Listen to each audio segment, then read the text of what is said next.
Kaya ko to. Ha?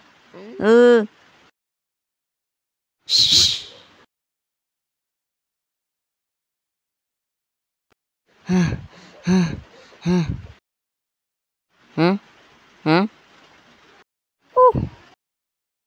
Tago muna ako dito. Di niya ako makikita.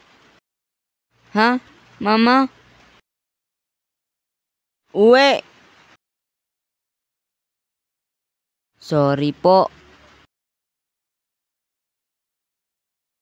Laro namin noon. Sino nakaranas ng baril-barilan dyan? Tas nga ang paa. Alam ko na marami ang nakapaglaro nito. Amin kasi yung dahon ng saging. Ang ginagawa kasi namin, itinatanggal yung dahon at iniiwan yung sanga. At yun yung ginagawa naming baril. Madami kasi yung nagagawa nito. Ito yung ginagamit namin kapag naglalaro kami ng baril-barilan. Naalala ko nga nung nagyayaya kami na makipagbarilan. Sabado kasi nun kaya walang pasok.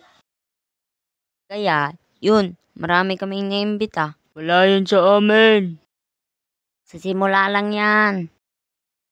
Love trip nun, makipagbarilan. 5-5 kasi yan sa isang grupo.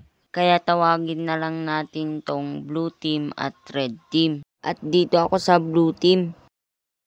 At sa red team naman mga patak. Ang lalaki ng mga katawan nila. Sobrang laki. Pero, sinong nanalo? Siyempre, tutuloy ko na lang sa part 2. Sa mga nanonood, gagawin ko pa rin yung part 2. Abangan nyo lang, promise. At sa mga nag-comment, thank you. At kung gusto nyo mapasali sa part 2 ko, screenshot nyo yung character nyo. Paalam!